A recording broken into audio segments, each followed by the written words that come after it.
ہر جگہ یہ سوال ہوتے ہیں کہ کیا وہابی دیوبندی کے پیچھے نماز ہو سکتی ہے؟ سب کے پاس یہ مسائل آتے ہیں اور لوگ کنفیوز ہوتے ہیں. جماعت کا ثواب چلا جائے گا، سنی مسجد نہیں ہے، جمعہ کیسے پڑھے؟ محترم حضرات، بالفرض اگر آپ کو سنی امام کہیں ملے ہی نہ تو نہ آپ کے اوپر جماعت واجب ہے، نہ جمعہ واجب ہے، نہ عید واجب ہے. خاص لوگ کچھ لوگ کئی لوگ میسج کرتے ہیں سعودی سے، کویت سے کہ حضرت یہاں سنی مسجدیں نہیں ملتی، ہم جمعہ کیسے پڑھے، عید کیسے پڑھے؟ تو ہمارا سمپل سا جواب، امام سنی نہیں تو نہ جماعت واجب، نہ جمعہ واجب، نہ عید واجب. جو چیز تم پر واجب ہی نہیں ہے اس کے پیچھے تم لڑتے کیوں جاتے ہوئے؟ اچھا، پھر دوسری بات یہ ہے، میں نے یہ جو جملہ کہا وہ سمجھانے کے لیے کہہ رہا ہوں، اللہ تعالیٰ معاف کرے میری غلطی ہوئی ہو تو. ہم ان کے پیچھے صرف اور صرف اس لیے نماز نہیں پڑھتے کہ انہوں نے ہمارے آقا کو اپنے جیسا بشر بتایا.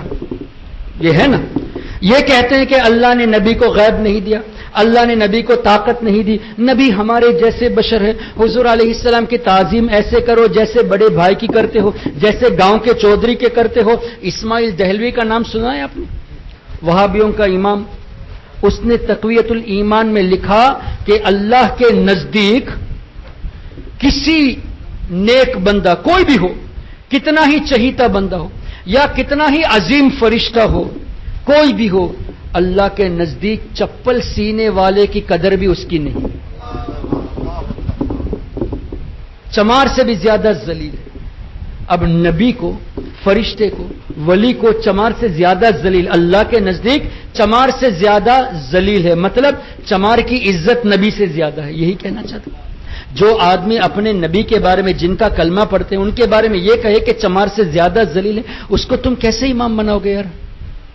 ذرا سوچئے کیسے امام بناؤ گے؟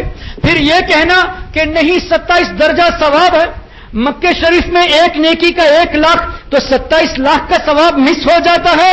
ارے محترم، نبی کی عظمت کی وجہ سے ہم ان کے پیچھے نماز نہیں پڑھتے، صحیح ہے کہ نہیں؟ صرف نبی کی محبت میں ان کے پیچھے نماز نہیں پڑھتے. ارے وہ لاکھ ثواب بھی نبی ہی کے صدقے میں ملا ہے. نبی نے فرمایا تبھی جماعت کا ثواب زیادہ ہے. ارے جس نبی کی عظمت کے صدقے میں تم اس ثواب کو چھوڑتے ہو، اللہ 27 لاکھ نہیں چاہے تو 27 کروڑ عطا فرما دے گا.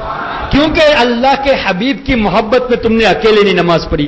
تو اکیلے نماز پڑھیے اس امید پر کہ یا اللہ تیرے حبیب کے گستاخوں کے پیچھے نماز پڑھ کر ہم اپنے ایمان کو برباد نہیں کرنا چاہتے، اس لیے ہم نے اکیلے نماز پڑھی تو انشاءاللہ اللہ چاہے گا تو 27 کروڑ درجہ عطا فرمائے گا. تو آپ کبھی اس کی فکر مت کیجئے. وہابی، غیر مقلد، اہل حدیث، ان کا ایمان ہی نہیں تو ان کے پیچھے نماز کہا؟ پھر آپ نے ان کو امام بنا لیا تو اس کو مقتدا، پیشوا، مسلمان مان لیا. اور جس کا عقیدہ حد کفر تک پہنچ گیا، جس کا عقیدہ کفریہ ہے، اس کو مسلمان ماننا ہی خود کفر ہے. تو آپ ثواب کے پیچھے جاتے ہو لیکن پتا چلا کہ ایک بد عقیدے کو آپ نے مسلمان مان لیا، کافر کو آپ نے ایمان والا مان لیا، پھر اس کو اپنا امام بھی مان لیا. تو اپنے ایمان کی آپ خبر لیجئے. تو سیفٹی تو اسی میں ہے کہ آپ سنی امام نہ ملے تو نماز اکیلے پڑھے، اور اگر آپ 3-4 لوگ ہوں تو آپ آپس میں جماعت کر کے آپ جماعت کا ثواب حاصل کر لیجئے. ہرگز وہابی کے پیچھے مت پڑیے. کوئی یہ بھی کہتا ہے کہ نہیں کچھ مسجدیں ایسی ہوتی ہیں جہاں ہم کو پتہ نہیں کہ امام سنی ہے یا وہابی، سنی ہے یہ دیوبندی ہے، ہم کو پتہ نہیں. تو ایسی جگہوں پہ ہم کیا کریں؟ تو احتیاط تو یہی ہے کہ ایسی جگہ پہ بھی اکیلے ہی نماز پڑھے، اس لیے کہ اللہ نے ہمیں عقل دی ہے، ہم عقل سے سوچ سکتے ہیں. آپ اس مسجد میں جب کبھی جاؤ تو دیکھو کہ مقتدیوں کے چہرے کیسے ہیں، نورانی چہرے یا ایسے ہی ہے، وہ تو آپ پہچان کر سکتے ہیں نا. آپ مجھے سچے دل سے بتائیے، آپ گوگل میں جا کے سنی علماء کے نام کو پیش کر دیجئے، کیسے کیسے نورانی چہرے آپ کو نظر آئیں گے. اور اسی طرح آپ جو ہے نا کچھ وہابیوں کے نام ٹائپ کر دیجئے، ناصر الدین البانی ٹائپ کر دیجئے، ابن عبد الوہاب نجدی نام ٹائپ کر دیجئے، عثیمین کا نام ٹائپ کر دیجئے، آپ کو ایسے سڑے ہوئے چہرے، آنکھ بند کیے ہوئے بالکل بلائنڈ چہرے نظر آئیں گے، اس سے کیا پتہ نہیں چلتا کون ایمان والا ہے، کس کے دل میں محبت رسول ہے۔ آپ ہمارے شہباز ہندوستان کا چہرہ دیکھ لیجیے، تاج الشریعہ کا چہرہ دیکھ لیجیے، آپ ہمارے مفتی مجیب اشرف صاحب کا چہرہ دیکھ لیجیے، دیکھ کے ایمان میں تازگی پیدا ہوتی ہے، اور ان کے چہرے دیکھتے ہیں تو گھن محسوس ہوتی ہے۔ تو آپ ان کی نعرہ رسالت علماء اہل سنت۔